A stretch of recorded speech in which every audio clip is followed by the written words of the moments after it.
à toutes, bonjour à tous. Bienvenue pour ce nouveau temps d'échange organisé par la Fédération nationale des travaux publics. Qu'il s'agisse des nouveaux réseaux face aux enjeux des tempêtes, des constructions de digues face à la montée des eaux, des zones coupe-feu dans les forêts, des bassins de rétention, de la renaturation de cours d'eau pour qu'ils se déploient mieux ou pour éviter les crues. On va essayer ensemble de démontrer aujourd'hui comment est-ce que vous, les collectivités locales, vous pouvez anticiper et adapter vos infrastructures aux aléas climatiques. Pour en parler autour de moi, aujourd'hui, merci Marie-Colin d'être là. Vous êtes du CEREMA, vous allez apporter à la fois toute votre lecture et en même temps les conseils que vous pouvez apporter aux différentes collectivités. Merci à vous, Hervé Chevalier, d'être avec nous. Vous êtes directeur de l'unité intelligence marché de Vecteur Plus. Vous allez nous présenter une étude sur l'évolution des appels d'offres. Bonjour à vous, Karim Selouane. Vous êtes le président fondateur de Résalliance. Vous allez nous expliquer aussi comment est-ce que vos travaux peuvent accompagner les élus dans leur démarche. Et puis, bonjour, Sophie Cahen. Vous êtes un petit peu la force invitante puisque vous êtes la Fédération nationale des travaux publics. Vous êtes la directrice influente et vous allez nous montrer à la fois comment vous travaillez au quotidien, à quel point c'est votre philosophie aussi de réfléchir sur l'accompagnement des élus et quels outils vous mettez en place, en l'occurrence une application que vous allez nous présenter dans un instant. Mais peut-être pour introduire les propos, je me tourne vers vous, Marie-Colin. Face aux aléas climatiques, il faut donc renforcer des infrastructures existantes, aussi anticiper l'adaptation au changement climatique dans chaque projet d'aménagement. Aujourd'hui, peut-être, est-ce que vous voyez de votre lecture globale au niveau du CEREMA, s'il y a une conscience réelle de cette nécessité et du besoin d'anticiper? Bonjour.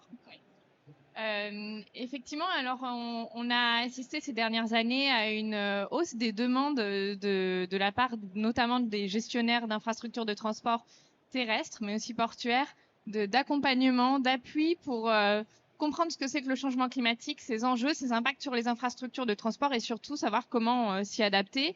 Et donc, on leur répond en essayant de les accompagner, en mettant en œuvre une démarche en 10 étapes, une démarche d'amélioration de la résilience des infrastructures de transport terrestre en 10 étapes que nous avons développées et donc que nous avons pu mettre en pratique, par exemple, pour la Nièvre, le conseil départemental de la Nièvre, par exemple, pour plusieurs grands gestionnaires d'infrastructures autoroutiers, notamment l'État en ce moment, sur l'ensemble du réseau routier national, mène une telle étude.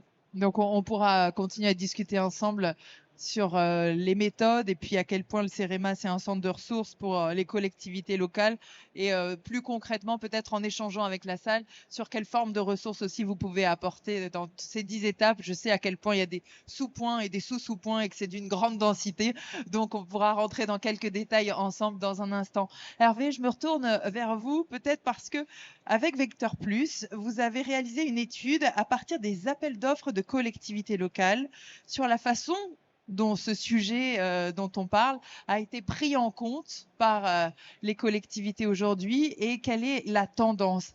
Alors, il y a un livre blanc que vous avez produit qui est présenté aujourd'hui à l'occasion de ce Salon des maires 2023. Et cette étude, vous nous la présentez en exclusivité, donc vous avez beaucoup de chance, merci.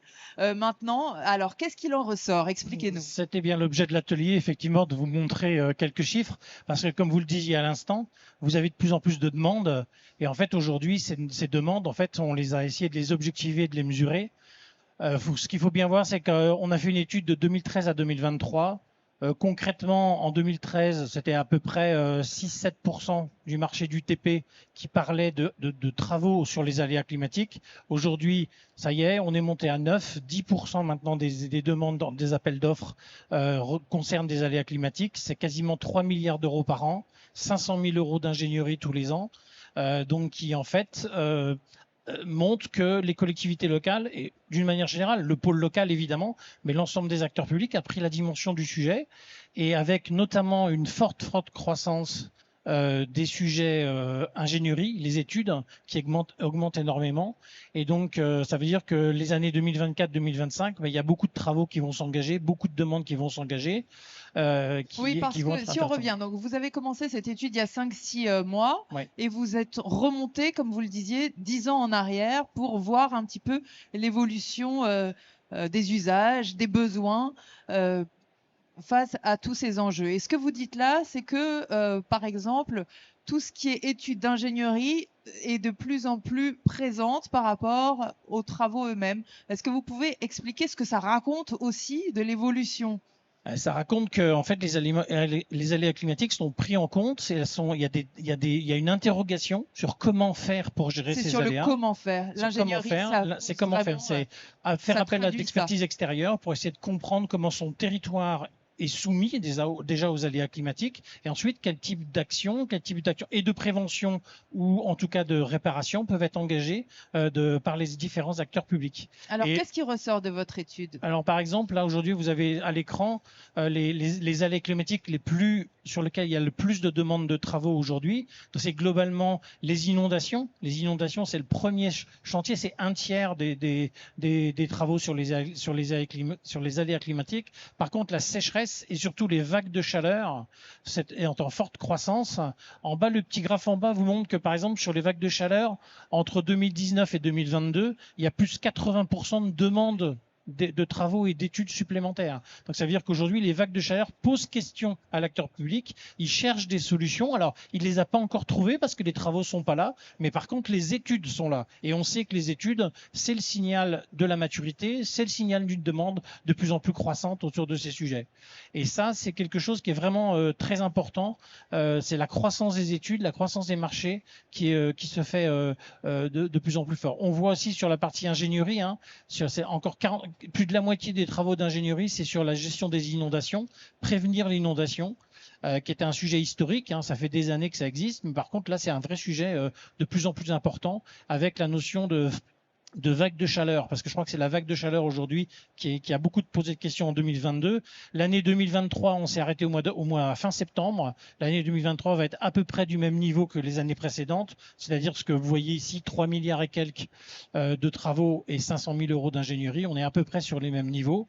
Donc on est bien dans une vraie prise de conscience, des vrais engagements de moyens qui sont mis en place par les acteurs publics. Est-ce que justement cette prise de conscience, telle que vous l'avez analysée, elle est égale sur tout le territoire? Est-ce que vous voyez des disparités selon les réalités de dangers présentés selon les territoires, ou alors de maturité de prise de conscience selon certains élus ou certaines tailles de communes? Qu'est-ce que vous percevez dans ce tout sur la subtilité? Bien sûr. Alors évidemment, la submersion marine, c'est des sujets qui concernent des régions côtières et c'est clairement des sujets qui vont pas être transversaux au niveau national. Par contre, vous avez des régions comme l'outre-mer qui certes restent des petits marchés de TP dans l'absolu, mais quand on regarde le volume d'investissement par habitant, aujourd'hui, les deux plus fortes régions qui sont en croissance, c'est les DROMCOM, donc l'outre-mer, et le Grand Est. C'est pas forcément, alors que l'incendie, par exemple, est un sujet dominant aussi. La notion de prévention de l'incendie est un sujet extrêmement important aussi pour les collectivités locales, mais il va être très localisé. Par contre, la prévention de l'innovation, par exemple, sur le Grand Est, est un sujet très très important où la valeur par habitant est vraiment très forte. Donc il y a des disparités régionales. Et puis après, ce marché, il est à 3/4 porté par ce qu'on appelle le pôle local, donc en gros la commune et l'interco, qui sont les deux opérateurs principaux. Il y a quand même 1/4 dans les services de l'État. Donc l'État aussi quand même intervient évidemment sur les territoires, mais globalement c'est le pôle local qui se préoccupe d'aménager son territoire, et par rapport à des projets dont on parlera sûrement, de mieux connaître son territoire sur une maille très locale pour comprendre les enjeux, les aléas, on voit bien qu'on est au bon niveau et qu'il y a déjà des actions. Il y a une vraie maturité aujourd'hui, c'est évident, sur ce marché-là. Merci Hervé. Sophie, je me tourne vers vous. La Fédération des travaux publics a voulu justement qu'une telle étude puisse être réalisée. Qu'est-ce que vous en retirez au-delà des résultats scientifiques, factuels que vient de décrire Hervé? De fait, qu'est-ce que ça raconte aussi de la place des infrastructures et du rôle que vous avez à jouer par rapport aux différentes collectivités? D'abord, et c'est effectivement ce sur quoi nous travaillons maintenant depuis plusieurs années, c'est que les infrastructures sont de fait au cœur de la transition écologique. Elles le sont pour la décarbonation des mobilités, mais elles le sont aussi pour l'adaptation au changement climatique. Nos entreprises sont porteuses d'innovation, de techniques, puisque, hélas, les événements dans la vallée de la Roya et de la Vésubie l'ont montré, il faudra non seulement effectivement construire des infrastructures pour mieux protéger les territoires, et c'est effectivement l'exemple notamment des inondations, mais de manière en réalité complètement systémique, intégrer une dimension résiliente dans tous les futurs projets d'entretien et de construction d'infrastructures nouvelles. Parce que notre sujet, c'est de dire que patrimoine d'infrastructure aujourd'hui, qui est estimé à plus de 2000 milliards d'euros, est présent sur l'ensemble du territoire, qu'aucun territoire ne va être épargné par le changement climatique, et donc de fait, il faut mener cette réflexion. Et donc notre travail, c'est à travers effectivement un outil que nous allons lancer l'année prochaine qui s'appelle Infraclimat, qui est une plateforme de visualisation des risques climatiques sur les infrastructures, d'accompagner à la sensibilisation et à la prise de conscience. Et je remercie évidemment Marie-Colin et Karim qui sont avec moi aujourd'hui, en disant finalement le premier acte, c'est de prendre conscience que les infrastructures sont au cœur du changement climatique et qu'elles vont devoir être une composante essentielle des politiques d'adaptation dans les territoires, et qu'il faut mener des études. Il existe des méthodologies, le CEREMA le propose, et il y a vraiment une montée en compétences actuellement énorme dans les bureaux d'études pour accompagner les collectivités locales et effectivement comment on peut identifier des actions pour rendre ces territoires plus résilients. Et donc on est dans cet acte 1 de sensibilisation, avec l'idée qu'en bout de chaîne, il va y avoir en réalité toute forme de travaux, des travaux de génie écologique, la gestion de l'eau, la gestion évidemment avec des vagues de chaleur extrêmes, comment va réagir le réseau électrique, comment va réagir votre réseau numérique, votre réseau de mobilité, puisque en fait peut-être qu'à certains endroits il faudra construire des routes différemment avec d'autres types de matériaux. Voilà, toutes ces réflexions aujourd'hui elles sont en cours, et avec tous les acteurs qui sont ici. Alors, comme vous disiez, je gardais le micro, parce que comme vous disiez, en effet, il y a cette première étape de comprendre l'état de conscience. Après, il y a l'état des lieux. Cette appli, j'aimerais que vous en parliez un petit peu plus en détail.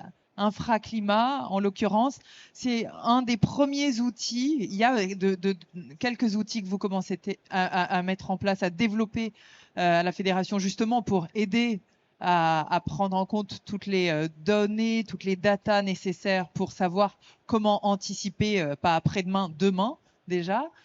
Cette appli, en l'occurrence, Infraclimat, qu'est-ce qu'on va y voir si aujourd'hui je suis une élue, je vais sur cette plateforme, qu'est-ce que ça m'apporte comme information concrète pour mon territoire? Alors, c'est une plateforme de sensibilisation, au sens où elle va apporter une information générale, une représentation cartographique des aléas climatiques. Il en existe. En fait, on a apporté un degré de superposition supplémentaire qui est celui du patrimoine d'infrastructure, avec en fait des éléments assez basiques sur d'abord la description de la nature des vulnérabilités auxquelles vont être exposées les infrastructures. C'est quoi, par rapport à tel ou tel aléa climatique. Finalement, une route qui est exposée à la chaleur extrême, quel est le type de vulnérabilité auquel elle est exposée, ou un pont face à une vague de sécheresse, ou une station d'épuration face à une inondation, quel type de vulnérabilité.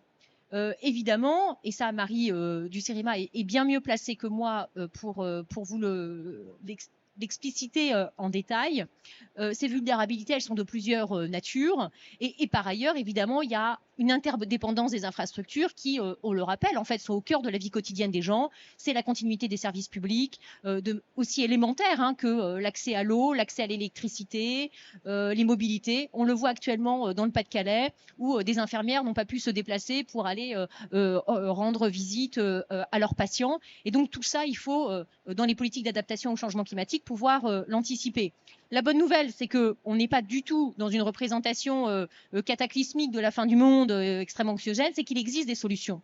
Ces solutions aujourd'hui, elles le sont par des cas pratiques. Il y a déjà des travaux qui ont été menés, soit déjà au stade d'études, voire même des cas d'usage.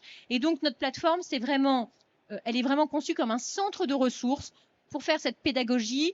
Et c'est très visuel en fait, parce qu'en fait c'est une carte. C'est une représentation cartographique exactement des aléas climatiques. Qui permet de plonger et de voir tout ce qui apparaît sur son propre territoire avec des enjeux. En gros, voilà, de vulnérabilité et différentes data. Alors après, c'est pas un outil de diagnostic. Nous n'avons pas du tout la prétention à la FNTP d'être en capacité de faire un diagnostic précis à l'échelle d'un territoire. Il peut y avoir des données topographiques. Si votre route elle est au-dessus d'une colline, l'outil permettra pas de le savoir. Mais néanmoins, c'est la première brique d'une démarche de sensibilisation qui doit conduire les élus vers une meilleure connaissance de quels sont leurs outils à leur disposition pour pouvoir mener des actions et mener des politiques d'adaptation au changement climatique. Karim Selouane, vous faites partie, comme le disait à l'instant Sophie Cahen, vous êtes un partenaire de cette application d'Infraclimat.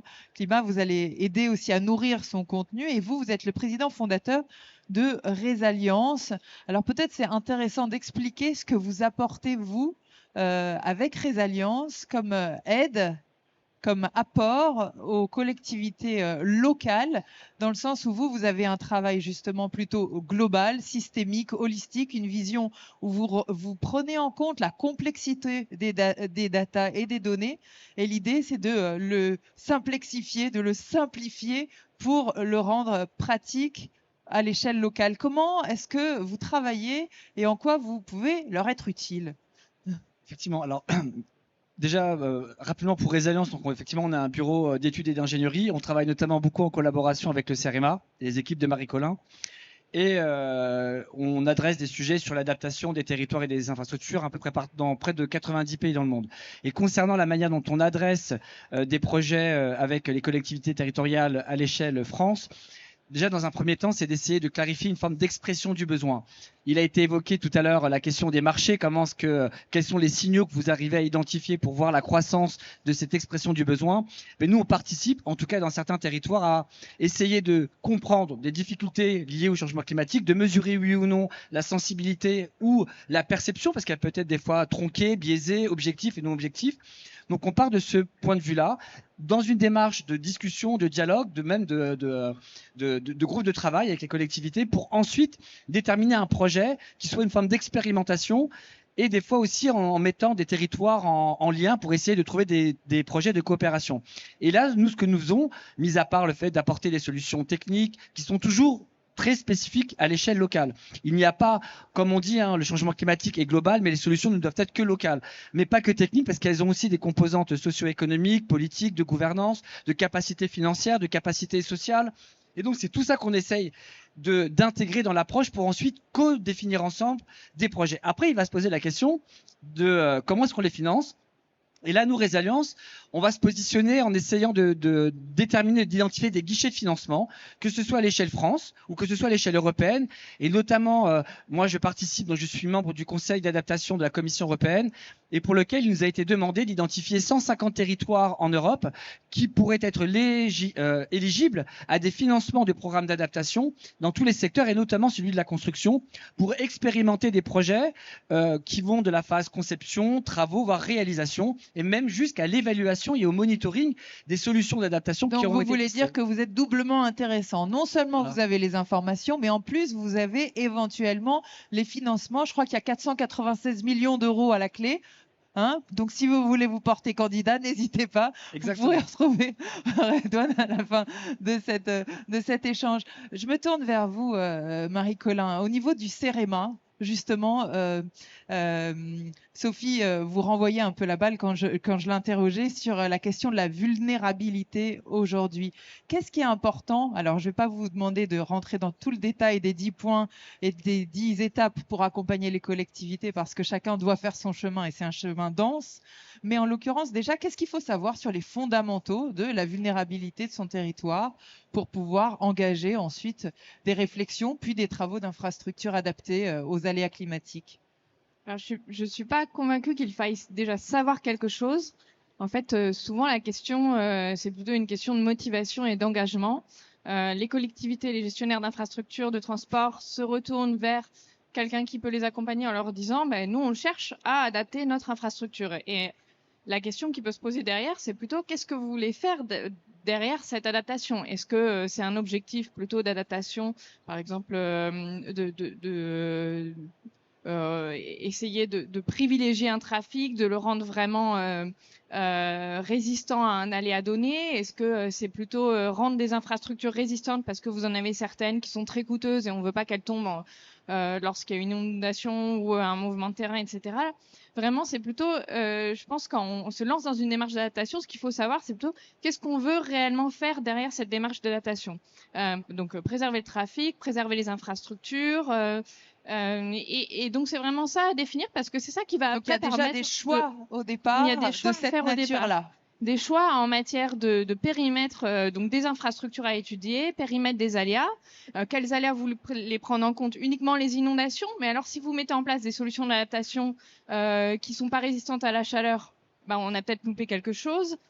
Périmètre des fonctionnalités, est-ce qu'on étudie plutôt l'impact du changement climatique sur le trafic courant ou sur les services d'urgence? Et puis, à quel horizon vous vous projetez en fait? Est-ce que c'est dans 5 ans, dans 10 ans, dans 15 ans? Les aléas climatiques évoluent pas forcément exactement pareil à ces différentes échelles. Les coûts de l'adaptation sont pas pareils et les solutions d'adaptation à mettre en place ne sont pas pareilles non plus. C'est-à-dire que quand on vient vous voir, on a peut-être une question, on repart, on en a 10, C'est ou ça. alors vous avez suffisamment d'experts pour accompagner, parce que par exemple là je me dis si moi je suis un élu demain, c'est très inquiétant parce que je ne sais pas comment prendre toutes ces questions. Donc comment est-ce que vous aidez pour rassurer et pour aider à faire les bons choix au niveau du CEREMA? Nous, concrètement, on ne va pas vous aider à faire un bon choix parce que le bon choix, c'est le vôtre, mais on va vous aider à organiser la réflexion pour définir des objectifs partagés et des périmètres qui vont vous permettre de choisir le type d'études à lancer. Et après, donc la question qui se pose souvent, c'est une fois qu'on a défini nos objectifs et les périmètres qui vont avec, par exemple, est-ce que j'étudie que la route ou est-ce que je prends en compte les réseaux électriques qui sont en dessous ou les réseaux d'eau qui sont en dessous? La question qui va se poser, c'est comment je fais maintenant pour lancer mon étude. Donc là, c'est la rédaction en général, ça passe par la rédaction d'un cahier des charges. Donc là aussi, on peut faire de l'accompagnement puisque c'est souvent quelque chose d'un peu technique. Les questions qui se posent, c'est par exemple, quel est le résultat que je veux derrière? Est-ce que je veux plutôt des cartes de vulnérabilité? Est-ce que je veux un tableur qui me pointe précisément les infrastructures les plus vulnérables? Voilà, c'est vraiment la question des rendus. Et ça, il y a une façon bien précise de le formuler, qui est des fois peut-être un peu complexe à réaliser. Et si on rentrait avec un exemple un peu concret sur les travaux que vous avez pu mener. Alors, je crois savoir, par exemple, sur la Corrèze, vous avez travaillé avec le CEREMA. Non, je fais une erreur? Non, alors on a travaillé avec le CEREMA, mais sur un autre projet ferroviaire, mais on a nous effectivement travaillé avec le département de Corrèze dans le cadre d'un projet qui a intégré l'ensemble des collectivités et des élus locaux à l'échelle du département de la Corrèze. Et là, c'était autour du sujet de l'eau. La question était comment est-ce que l'eau, étant un sujet critique, pouvait devenir un objet commun de facilitation de dialogue pour entreprendre des programmes d'investissement qui concernaient les aménagements. Aménagement agricole, aménagement énergétique, aménagement urbain, aménagement ruraux, pardon. Et donc, l'ensemble de ces programmes avaient comme point commun la nécessité d'appréhender la question de l'eau selon des trajectoires de différents scénarios climatiques. Et l'intérêt était effectivement de dire quelle était la manière dont la criticité de l'eau et sa rareté dans les décennies à venir allait impacter les élus locaux et comment chaque élu local pouvait appréhender la question en se disant mon destin est similaire et connecté au destin de la collectivité voisine. Et donc c'est un outil de dialogue qu'on a mis en place et qui maintenant est au service des élus pour faire des expressions de besoins, notamment en termes de planification d'aménagement et de travaux. Oui, Sophie, pardon. Juste, pardon, en complément de ce que dit Karim, parce que c'est en fait ce que nous disons tous d'une certaine manière, c'est que cette question de l'adaptation au changement climatique, c'est à la fois une question systémique, c'est-à-dire que on ne peut pas juste appréhender effectivement le risque inondation sans appréhender le risque de sécheresse, et parfois même on peut penser bien faire en faisant tels travaux d'adaptation, mais finalement ça va s'avérer des travaux de maladaptation parce qu'il va y avoir des répercussions ailleurs. Donc une dimension systémique et donc de la transversalité. dans les gouvernances politiques locales, on voit qu'en fait, l'adaptation, elle ne se pense pas à l'échelle d'une commune, elle se réfléchit à minima à l'échelle d'une intercommunalité, voire à l'échelle d'un département ou d'une région. Donc là, ça va nécessiter effectivement de nouvelles formes de gouvernance, et surtout, ça mobilise aussi des acteurs professionnels, et là, dans le champ des infrastructures, évidemment, des entreprises de travaux publics, parce que nous sommes porteurs d'une expertise, et je pense qu'on est dans un combat d'intérêt général où, en fait, il faut mobiliser toutes les ressources pour apporter des solutions qui sont inédites, hein, puisqu'on est face finalement à quelque chose qui risque de... Enfin, cette question de l'adaptation, on peut placer le curseur où on veut. Est-ce qu'on va vraiment aller jusqu'aux 4 degrés? Est-ce qu'on arrivera à faire mieux? Mais c'est vraiment, je pense, la grande priorité des territoires, au moins pour les 20 années qui viennent. Ce que vous expliquez au travers de ça aussi, Sophie, qui est assez intéressant, c'est de démontrer aussi au maire qui peut se sentir seul face à la vastitude des questions, que finalement il y a tout un écosystème, un réseau qui est déjà tissé en réalité, et que lorsqu'on s'approche d'un partenaire, il y a déjà un lien entre les différents partenaires qui existent. Là, par exemple, le comité scientifique que vous partagez. Oui, tout à fait. Nous, c'était effectivement notre réflexion première, c'est qu'on ne peut pas réfléchir en chambre au niveau de la Fédération des travaux publics. Il faut que nous partagions nos réflexions, effectivement, avec l'ensemble des acteurs, tous ceux qui partagent cette expertise, évidemment le CEREMA, la DGITM, les ministères à la fois DGEC et DGITM qui travaillent sur ces sujets, évidemment le suivi de la commande publique, les bureaux d'études. C'est-à-dire qu'il va falloir à un moment donné mettre toutes les expertises autour de la table pour être en capacité effectivement d'accompagner les collectivités locales qui, effectivement, je peux l'imaginer, peuvent parfois se sentir effectivement très seuls, voire démunis face à ces questions, alors que, encore une fois, il faut les rassurer. Il existe déjà des diagnostics de vulnérabilité, donc on peut, à l'échelle de son territoire, effectivement avoir une vision précise des choses, et deux, mettre en place des actions, et finalement, plus tôt on les mettra en place, plus fort on sera face au changement climatique. Est-ce que parmi vous, certains souhaiteraient adresser des questions ou échanger ou témoigner? Évidemment, n'hésitez pas. Il vous reste quelques secondes, tic-tac, tic-tac. N'hésitez pas à me couper la parole. Vous êtes prioritaires. Vos questions seront prioritaires par rapport aux miennes. Peut-être, je me retourne vers vous à nouveau, Marie-Colin, par rapport à cette idée justement de fonctionner en réseau, avec des compétences différentes. Aujourd'hui, je reprenais l'idée de l'exemple. Est-ce que vous pouvez nous démontrer comment vous avez pu accompagner certaines communes dans certains projets, alors un projet ferroviaire ou autre, d'infrastructure? Parce que, évidemment, pour un maire, il y a aussi la question de désenclaver son territoire, de pouvoir l'aider à se développer économiquement, tout en étant dans une sobriété. Bref, peut-être un exemple que vous pouvez partager sur problème et solution. Terminer par la solution, ça fait toujours du bien. On a par exemple accompagné donc la Nièvre dans l'élaboration de son PCAET et notamment la prise en compte du sujet adaptation et résilience des infrastructures de transport terrestre au changement climatique. Et effectivement, ce sont des travaux qui se font en réseau, qui mobilisent notamment tous les gestionnaires routiers qui sont présents sur le territoire étudié. Qui mobilise aussi une expertise assez variée, des experts des différentes infrastructures qui peuvent être soit déjà présents, donc les experts de terrain au sein des gestionnaires, éventuellement au sein de la collectivité, des experts externes qui vont avoir plus une expertise sur les infrastructures, mais aussi sur les aléas, par exemple.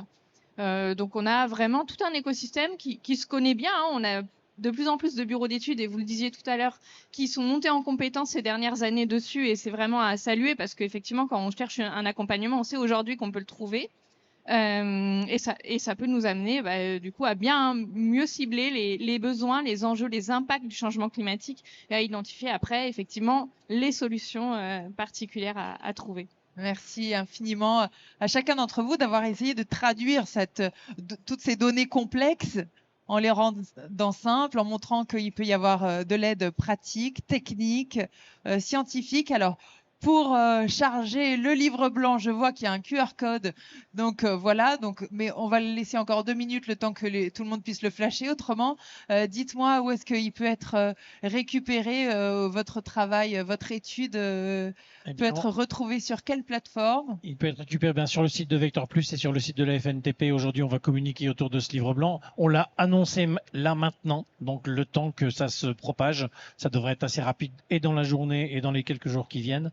Vous pourrez évidemment y accéder sans aucun souci. Donc ça permet d'avoir de l'information très concrète. Et puis, il y a cette application Infraclimat qu'on peut retrouver de quelle façon aussi, Sophie Cahen? Alors, il existe un démonstrateur. Je vous invite d'ailleurs plus globalement à découvrir les travaux de la FNTP sur notre site Acteurs pour la planète, www.acteurpourlaplanète.fr ou com. FR.